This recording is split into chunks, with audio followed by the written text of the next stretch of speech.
Donald Trump terus menekan Iran agar mau duduk di meja perundingan dan membahas program nuklir Teheran.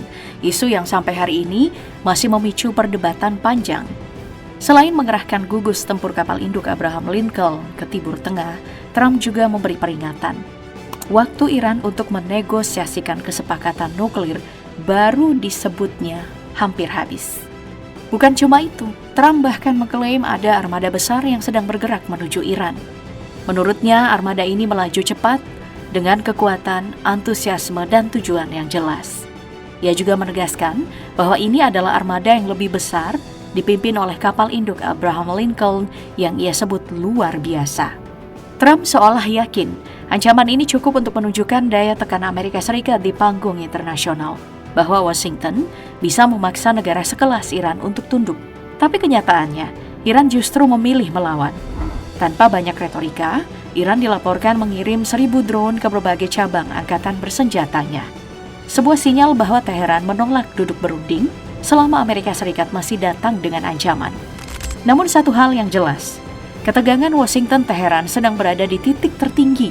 Pertanyaannya sekarang, bagaimana semua ini akan berakhir?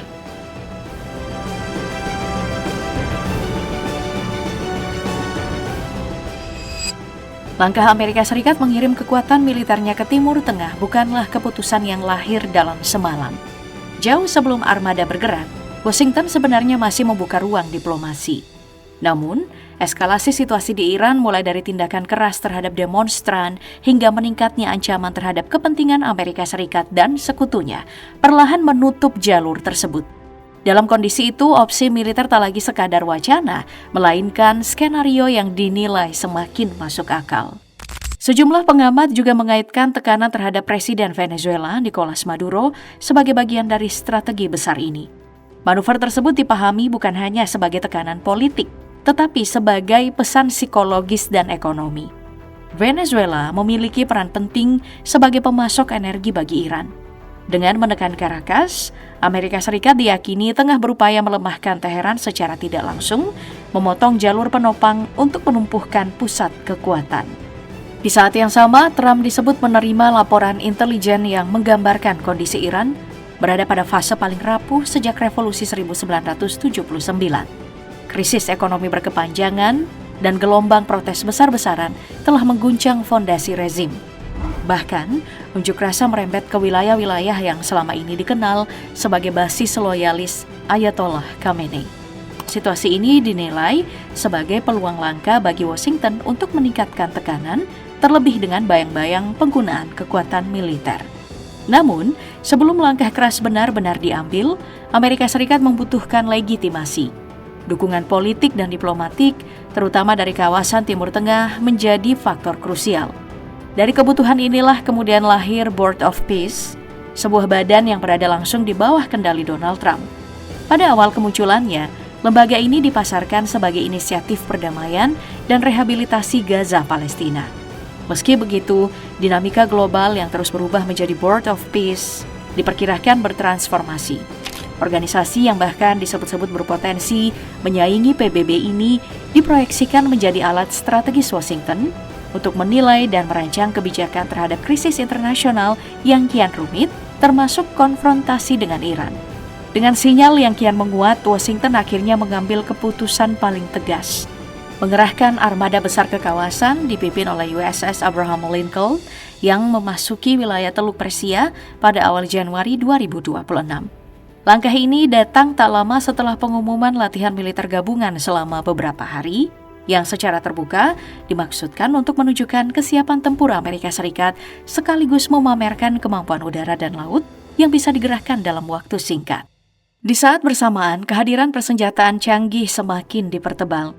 Jet tempur F-16E Strike Eagle bersama sistem pertahanan udara THAAD dan Patriot dikerahkan sebagai sinyal bahwa Amerika Serikat tidak sekadar ingin untuk unjuk kekuatan.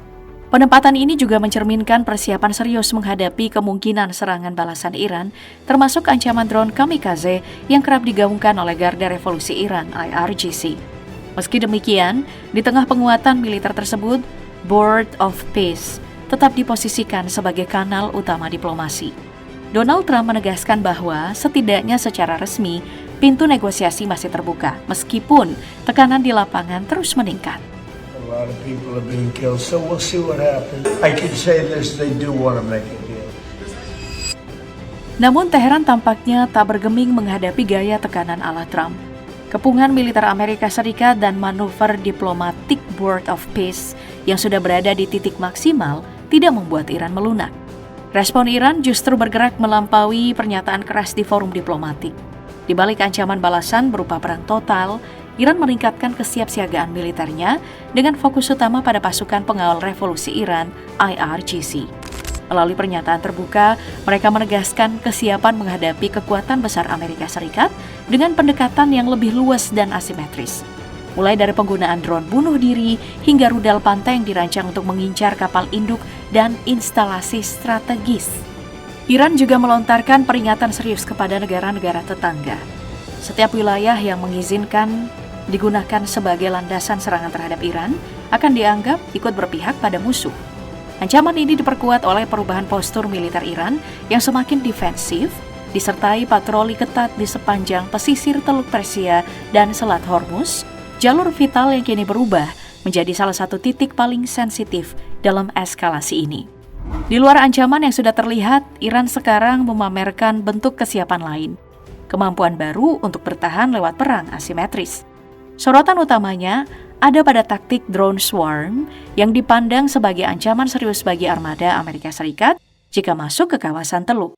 Dalam beberapa tahun terakhir, Teheran juga memperkuat kemampuan drone yang bisa dipakai menyerang target jauh melewati batas serangan udara konvensional. Pada saat yang sama, milisi proksi yang didukung Iran di Irak dan Yaman berada dalam kondisi siap menaikkan tensi, dengan peluang serangan yang menyasar kepentingan Amerika Serikat ataupun sekutunya. Sementara Washington terus menyatakan masih membuka jalur diplomasi dengan narasi bahwa pintu negosiasi tetap terbuka, arah akhirnya tetap ditentukan oleh waktu dan keputusan Iran. Apakah diplomasi sanggup mencegah perang terbuka atau justru membuat krisis yang sudah dalam makin memburuk?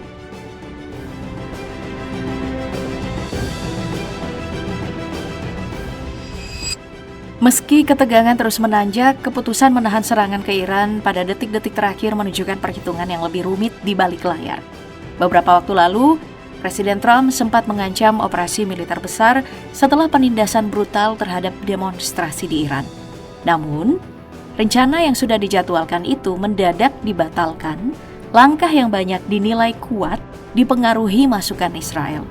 Israel meski mendukung kebijakan keras terhadap Iran, belum siap menanggung serangan balasan yang hampir pasti terjadi. Kekhawatiran mereka jelas. Serangan Amerika Serikat bisa memicu respon langsung ke Israel lewat rudal balistik dan drone Iran yang berpotensi merusak infrastruktur vital termasuk fasilitas nuklir. Kekhawatiran ini menegaskan betapa menentukan posisi Israel dalam kalkulasi keputusan militer Amerika Serikat di kawasan. Pembatalan serangan itu juga membuka satu fakta lain, ada tarik-menarik di dalam pemerintahan Trump sendiri. Dorongan dari kubu hawkish memang kuat. Nama seperti Senator Lindsey Graham termasuk yang paling vokal meminta langkah tegas terhadap Iran. Namun, keputusan akhirnya justru menunjukkan kalkulasi yang lebih hati-hati dan pragmatis. Bukan hanya soal masukan Israel, tapi juga soal resiko besar jika fasilitas nuklir Iran diserang, karena dampaknya bisa panjang dan sulit dikendalikan. Israel pun paham, pukulan ke Iran dapat membuat kawasan makin panas. Ancaman ke pangkalan-pangkalan Amerika Serikat meningkat dan konflik bisa melebar lewat serangan proksi di Irak serta Suriah. Nah, karena itu penundaan ini memberi sinyal jelas. Kebijakan luar negeri Amerika Serikat kerap digerakkan oleh hitungan praktis dan strategis kawasan, bukan semata tekanan sekutu ataupun ideologi garis keras. And maybe those steps go forward and maybe they don't. We're dealing with a very complex group of people. Sikap cemas Israel sebenarnya sudah terbaca dari sebelumnya, termasuk saat perang 12 hari melawan Iran. Pengalaman yang terasa traumatis, ditambah gejolak di dalam negeri, membuat Netanyahu berpikir berkali-kali sebelum benar-benar menekan gas. Kini Israel berada dalam dilema strategis yang nyata. Dalam beberapa pekan terakhir, mereka memperketat postur pertahanan di tengah eskalasi. Pengawasan perbatasan ditingkatkan dan sistem pertahanan udara canggih diperkuat. mulai dari Iron Dome hingga perangkat pemantauan terbaru untuk mendeteksi ancaman rudal dan drone Iran. Bukan cuma itu, Israel juga menggelar latihan militer skala besar dengan fokus pada kesiapan menghadapi serangan proksi yang berpotensi datang dari kelompok-kelompok dukungan Iran di Suriah dan juga Lebanon. Di balik penguatan pertahanan itu, Israel tetap memegang satu doktrin lama, serangan preventif terhadap fasilitas nuklir Iran.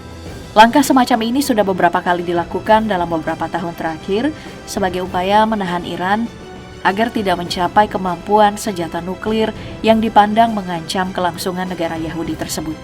Situasi kian sensitif setelah muncul laporan bahwa Israel juga bersiap menggelar operasi udara jika Amerika Serikat memutuskan menyerang Iran. Namun, opsi ini belum bersifat final karena sangat bergantung pada dinamika situasi yang terus berubah. Di tengah ketidakpastian arah kebijakan Washington, Israel kini berada dalam posisi serba sulit. Di satu sisi, mereka harus bersiap menghadapi kemungkinan serangan balasan dari Iran. Di sisi lain, hubungan strategis dengan Amerika Serikat tetap harus dijaga. Kalkulasi inilah yang membuat setiap langkah Israel menjadi semakin rumit dan penuh resiko.